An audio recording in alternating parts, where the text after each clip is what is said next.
Nirvana and the discovery of the all negating absolute. You see, this is what Savitri has to do now. Now, this is the real sense of Savitri's Nirvana, Shivandu's Nirvana also. We have some description of it in Canto 1 of Book 3, The Pursuit of the Unknowable. Ashwapati experiences this Nirvana, pursuit of the unknowable. But here, well, in the pursuit of the unknowable, it is a spiritual experience. Here, in Savitri Yoga, now this Nirvana comes specifically in the context of the lower nature. Because what more, what more? Yes, yes, yes, all these things are there. And who is shouting that? Mind. Mind is shouting that. In other words, mind is creating a kind of an obstacle in further pursuance of Savitri's yoga. And Savitri has to deal with that. Savitri has to trace where from that response is coming, where from that mind is arising, and she will be told many things later on in this canto about that thing. And then she says, annul yourself that only God be. Savitri is told, see. And as she follows the way the mind is working, that thoughts come from above like eagle, sweeping down from above like eagles. Thoughts flash like fish in golden waters from below. They are arising from every part of your subtle body. It is not only from here, from hands, from heart, from limbs, from every limb, from every aspect of your subtle body, the thoughts are arising. Thoughts arise from the subtle body or they come from the cosmic fields. From the cosmic fields they come like eagles swooping down. They are not your thoughts. You think that they are our thought, my thought. No, they come into you. Same way they rise in your subtle body and experience like fish. So Savitri has to trace that thing, and Savitri says, no, it cannot be. They have to go away. It cannot. Well, this is what's meant. Therefore, a calm, slow sun looked down from tranquil heaven with all those great experiences of the soul rushing into the oversoul and vice versa. There is enormous calm. Now, in this canto, we have got three sections 128, 129, and 130. Yeah. Let me roll out the statistics for today before we proceed. So, section 128 has 220 lines per section of this canto and 50 sentences per section.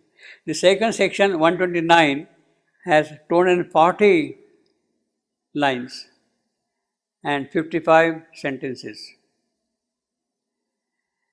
And the third section, 130, has 185 lines and 46 sentences in all. So the total number of lines in this canto is one of the longest cantos in Savitri. The total number of lines in this canto is 645. And the total number of sentences, 151. 151 sentences. It's a long, big canto, 151 sentences. Why does he give so much importance to the nirvana? It's very important. If you have to do with the physical nature, that is important. Because it is that which will come in the way. Savitri's aim is not to discover the soul for the sake of soul. Savitri's discovery, Savitri's sadhana, Savitri's yoga is for a specific purpose. Ultimately, she has to conquer death. This whole mission. The job is fixed. You have to attain that. Now, anything which might come in the way of that battle, that has to go away. First, Savitri's yoga must be to remove all those things which might spring up. So, yes, done. That's not. But what about your inconscient nature? It will come. It will stop you. Death will capitalize on the inconscient stuff which is there in you and dismiss you. Dismiss you. Savitri has to be purely aware of all those things. Then only she can meet death. Therefore, the nirvana, blowing out all that thing, that is nirvana, is important for Savitri to meet death. Otherwise, if something is left in it, in her, then that is enough for death to capitalize upon and defeat Savitri. So it is all kind of well designed, the whole yoga of Savitri. See. The object is fixed, death, conquest of death. And she has to do all those things which are necessary for that purpose. So we have got 151 sentences, 645 lines, and as I told you, on average, everywhere you see that the number of lines per sentence is here in this canto 4.27. You see, exactly 4 sentences roughly. Throughout Savitri, you see that pattern. Average number of lines per sentence is about 4. You see, like a stanza, it comes with variations in between. You see. Now there are a large number of revisions also. I mean, most of them are of a minor nature, but some of them are little crucial also. In all, there are 50 revisions in the new edition of Savitri against this. In the 1993 edition, there are 50 departures from what we have here.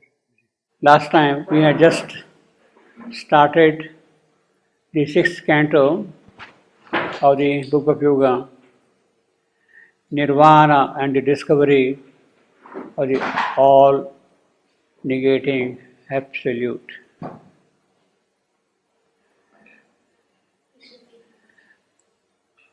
As I told you last time, it is one of the longest cantos in Savitri with a total number of 645 lines and 151 sentences. Now, before we proceed, let me quickly number of revisions which are there in this canto. Comparison between 1951 edition and 1993 edition. What we have here is fairy air. What is made is fairy. I think this was a typical typographical mistake. It should be fairy, F-A-E-R-Y. What does it mean, the second one? Fairy, the angel, fair, fairy. The first one, but the second one? First one is fairy, fair, you see, it's not. Yeah. The second one, for instance, here you have got will with comma and will without comma, punctuation. And like that, here also punctuation marks are there. But I think the most crucial revision or correction, what I want to call it, is see now this one, see, comes to him wrapped in golden coverings. Comes to him wrapped in golden coverings. I believe that this is a dictated line. It is not written by Shebendra himself. And when you utter wrapped, you say not wrapped, wrapped, you see, W-R-A-P-T. So that is how perhaps he has written W-R-A-P-T. But I still say that this W-R-A-P-T is not wrong. It is one of the old-fashioned spelling of wrapped. This is the Miltonic spelling. Shebendra uses all those things. For instance, capped, C-A-P-P-E-D, is kept, C-A-P-T. These are the old-fashioned Miltonic spellings of that. So this is not very crucial in that sense. Now you have got here deep concealed deep concealed, hyphenated. As yet their path lay deep concealed in light.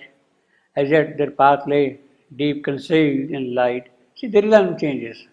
So we don't know what actually matters here. The rhythm does change with that. Voice supreme is more appropriate with S small, where supreme is an adjective for void.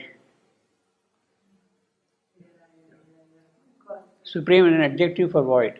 Whereas void supreme, I mean, it is a common, it is a common noun, you see, double noun, you see. It doesn't, I mean, if it is, for instance, V small, void supreme, I can understand. But V capital and S capital, it doesn't make really much sense, you see. Here, as I said, the rhythm changes. Yeah, this is again grumbling speech, fumbling speech. You see,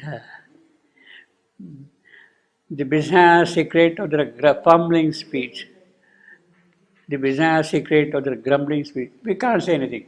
I mean, on the basis of that, you see, no data is available, no information is given.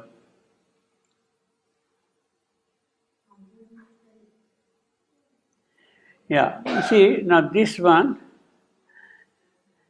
is a little critical line, critical correction, I will say. You have got, and distance deafen not to voices far, and distance deafened not to voices far.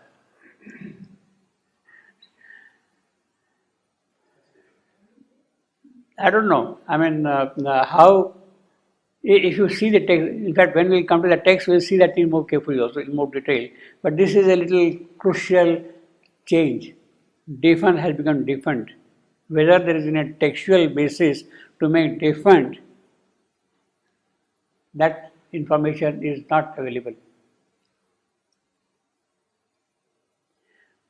But this is a little crucial change, you see. 129:20. You see. What's the difference between the line 1 and line 2? How many years it took to change No, them meaning changes, the sense changes. immediately? Yes. Yeah. When we come to the text, we'll see that.